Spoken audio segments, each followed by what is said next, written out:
Hoy revisaremos el módulo de Sistema Circulatorio 1, Corazón y su estructura histológica. El sistema circulatorio está compuesto por dos subsistemas. Uno es el sistema cardiovascular, que es el encargado del transporte de la sangre y está conformado por el corazón y los vasos sanguíneos. Y el otro subsistema es el sistema linfático, encargado de reunir y devolver el exceso de líquido extracelular o linfa hacia el sistema circulatorio. Sistema cardiovascular. La función básica del sistema cardiovascular es bombear la sangre para conducir el oxígeno y otras sustancias nutritivas hacia los tejidos y de esta manera eliminar los productos residuales y transportar sustancias como las hormonas a partes distantes del cuerpo. Funcionalmente podemos dividir a este sistema en una circulación pulmonar que está relacionada con la circulación de la sangre desoxigenada desde el corazón hacia los pulmones y el retorno de la sangre oxigenada o rica en oxígeno hacia el corazón. El otro circuito es la circulación sistémica, donde la sangre oxigenada va a ser bombeada desde el corazón para irrigar el resto de los órganos y posteriormente retornar nuevamente al corazón para cerrar el circuito. El sistema cardiovascular está formado entonces por el corazón, que actúa como una bomba que va a impulsar la sangre para que circule por todo el organismo, y los vasos sanguíneos, que son los encargados de transportar la sangre y distribuirla a todos los tejidos. Aquí podemos diferenciar dos tipos entonces de componentes, los que conforman la macrocirculación, que es el corazón, las arterias y las venas, que son sistemas de transporte o de conducción de la sangre, y la microcirculación, donde se va a producir el intercambio efectivo de los nutrientes y los gases, que está conformado por las arteriolas, los capilares y las vénulas. El corazón es una bomba muscular que mantiene el flujo unidireccional de la sangre. El corazón lo podemos dividir en dos hemicorazones, uno derecho y uno izquierdo, y está conformado por cuatro cavidades, dos aurículas y dos ventrículos. La circulación de la sangre desde el retorno venoso va a ingresar por la aurícula derecha, posteriormente se va a dirigir hacia el ventrículo derecho y por la vena pulmonar va a ingresar a la circulación pulmonar. Una vez en la circulación pulmonar, donde se realiza el intercambio gaseoso, eliminación de dióxido de carbono y aumento de la concentración de oxígeno, retorna la sangre hacia el corazón por la vena pulmonar, ingresando por la aurícula izquierda, posteriormente ventrículo izquierdo y sale hacia el circuito sistémico impulsada por la aorta. El corazón está conformado en capas. Estas capas, desde el interior del órgano, desde el espacio o la cavidad cardíaca, vamos a encontrar al endocardio, posteriormente en la región media el miocardio y el epicardio en la parte final del órgano. Estas capas están conformadas en el primer caso de revestimiento hacia la cavidad del órgano por el endocardio, revestido por epitelio plano simple o endotelio y posteriormente tejido conectivo. Luego encontramos la capa de miocardio conformada por el músculo cardíaco y el pericardio hacia la región final del órgano, donde podemos diferenciar el pericardio visceral o epicardio, el espacio pericárdico y el pericardio parietal. Revisemos las características histológicas de cada una de las capas. Comencemos por el endocardio.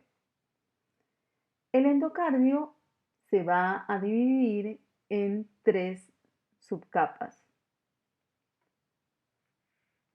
Una capa interna, que es la que está más próxima a la luz o la que está revistiendo la luz, donde podemos observar las células endoteliales, y luego una capa de tejido conectivo laxo, al que se denomina tejido conectivo subendotelial.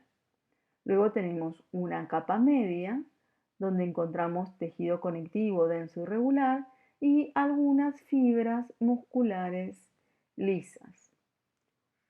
Y la última capa es la capa externa subendocárdica, compuesta por tejido conectivo laxo, que va a conectar toda la estructura del endocardio con el miocardio. En esta capa externa subendocárdica es donde se encuentran las células de conducción de impulsos. El miocardio, que es la capa central del órgano, está compuesta por músculo cardíaco y tejido conectivo, que se encuentran entre las células cardíacas o entre las fibras cardíacas, y abundante vasculatura. ¿Sí? Aquí podemos observar los glóbulos rojos que están transitando por los capilares en medio del músculo cardíaco. Este músculo cardíaco se encuentra engrosado en los ventrículos y es más delgado en las aurículas. El miocardio está conformado por tres tipos de células musculares cardíacas. Recordemos que estas células musculares cardíacas que habíamos estudiado previamente, solamente nos enfocamos en las células cardíacas o miocitos funcionales. Aquí vamos a ver que hay tres tipos de células de músculo estriado cardíaco que se van a dividir en miocitos funcionales, que son los que estamos observando en la imagen, miocitos secretores y miocitos sinusales. Los miocitos funcionales son los que se encuentran en mayor proporción y tienen la función de contracción muscular del órgano. Aquí lo que podemos observar es la presencia de un núcleo esférico central que está rodeado de glucógeno. Vemos en el citoplasma estriaciones que están relacionadas con la disposición de los elementos contráctiles y cómo están ubicadas las proteínas de actina y miosina. Y podemos observar también que estas células tienen bifurcaciones y en la unión con las células vecinas encontramos el disco intercalar, que está constituida porque ahí se agrupan las proteínas relacionadas con los desmosomas y las uniones nexos.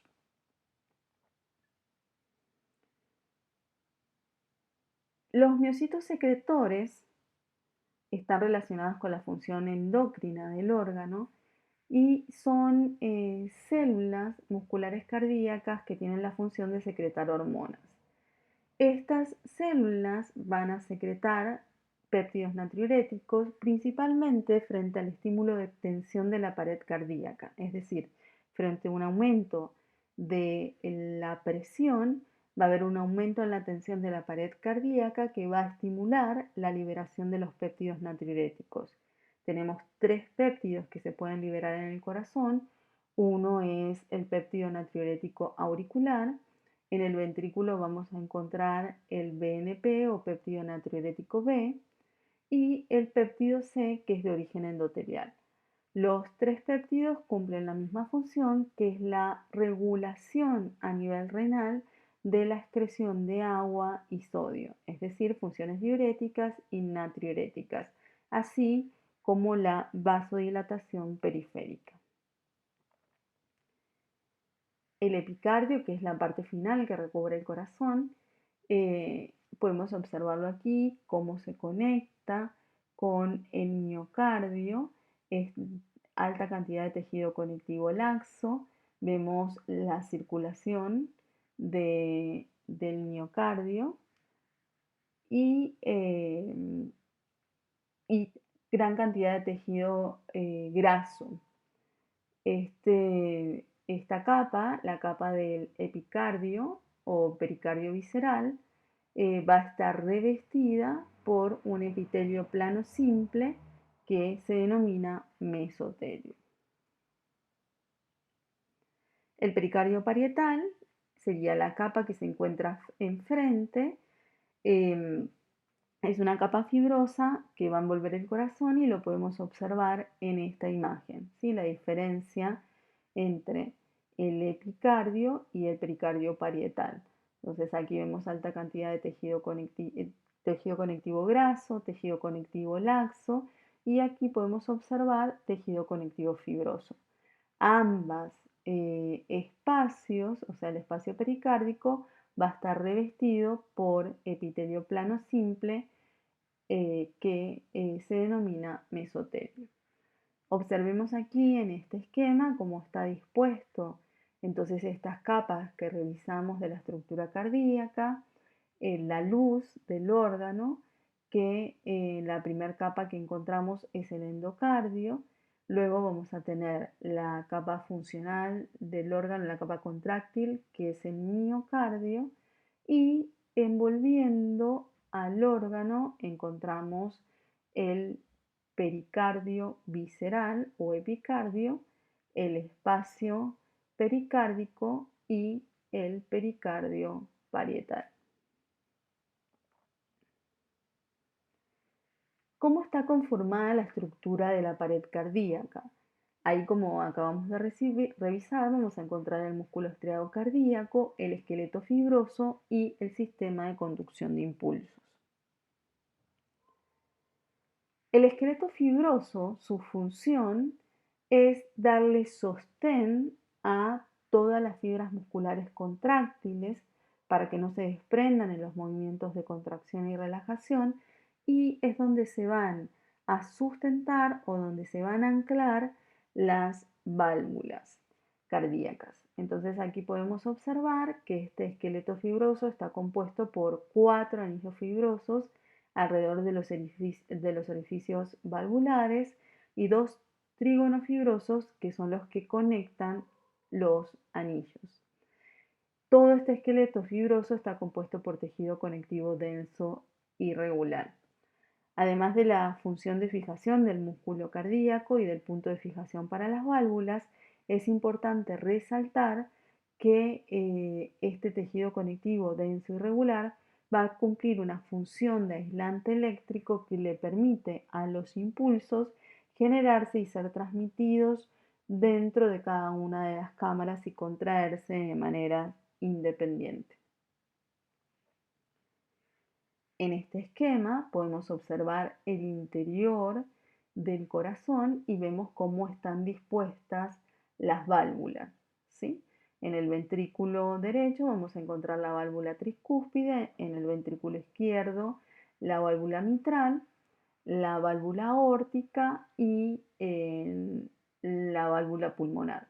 Si observamos la válvula tricúspide y la válvula mitral, vamos a ver unas extensiones que se denominan cordones tendinosos.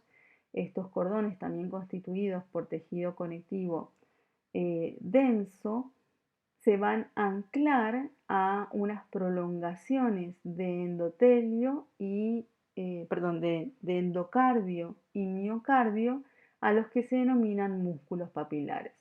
Entonces, entre las cuerdas tendinosas y los músculos papilares le dan estabilidad y anclaje a las válvulas, tanto mitral como tricúspide. ¿Cómo están conformadas histológicamente estas válvulas? Tanto las válvulas tricúspides, mitral, la válvula pulmonar o la válvula aórtica tienen la misma estructura. Es una prolongación de tejido conectivo revestida por endotelio. Podemos observar aquí cómo para la válvula tricúspide, una de las válvulas que las conforman, hacia la región del atrio, es una región con una tinción más tenue y eso está relacionado con que en esta parte que se denomina parte esponjosa, el tejido conectivo que la conforma es tejido conectivo laxo, y vemos o observamos alta cantidad de fibras colágenas, también hay alta cantidad de fibras elásticas y un alto componente en la matriz extracelular de proteoglicanos. Hacia la parte ventricular observamos una coloración más intensa o una tinción más intensa a lo que se denomina pars fibrosa y está relacionado con un aumento del tejido conectivo denso y regular, y aquí también encontramos fibras elásticas. Esta imagen es para representar cómo es la prolongación de esas válvulas, de esas valvas que conforman las válvulas y cómo están ancladas al esqueleto fibroso.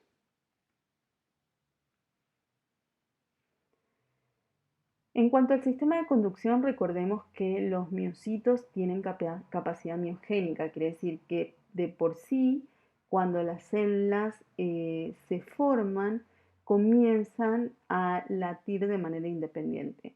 Para que todas estas células latan en conjuntos, están reguladas por el sistema autónomo, nervioso simpático y parasimpático, que van a regular la frecuencia del latido cardíaco a través de la liberación de neurotransmisores en las cercanías de los nodos. Entonces, el primero que encontramos es el nodo sinoauricular, luego se conecta con el nodo auriculoventricular, posteriormente continúan las conexiones hasta el haz de His y las células de Purkinje. Todo este sistema de conducción son células musculares cardíacas o miocitos cardíacos especializados, a los que se los denomina miocitos conducentes. O sea, son células que están especializadas en la conducción del impulso eléctrico. Si observamos aquí, en esta microfotografía de las células de Purkinje, recordemos que se encuentran en el subendocardio, ¿sí? Aquí vemos en el miocardio las células musculares miocárdicas funcionales, que dijimos que son las que están relacionadas con la contracción. Podemos observar que las células o los miocitos conducentes son mucho más grandes, el citoplasma es pálido, porque las proteínas de actina y miosina no están conformando unidades sarcoméricas, sino que están distribuidas de manera más libre en el citoplasma. Alta cantidad de glicógeno dado a la cantidad de energía que deben consumir de manera rápida estas células. Y se ubican, como lo dijimos previamente, en la región subendocárdica. Para finalizar, recordemos que el corazón es un órgano que necesita alta cantidad de oxígeno para su funcionamiento y alto aporte de nutrientes. Entonces, se va a irrigar desde dos lugares diferentes. Una es la primera parte, que es la parte del endocardio, por difusión desde la cavidad endocárdica, y otro es un sistema muy eficiente de irrigación que va a desprenderse directamente desde la aorta, formando el sistema de arterias coronarias. Estas arterias coronarias van a ingresar por el epicardio hasta el miocardio para su irrigación. Entonces aquí podemos observar cómo en el epicardio nosotros podemos observar las arterias coronarias, así como también los nervios del sistema autónomo.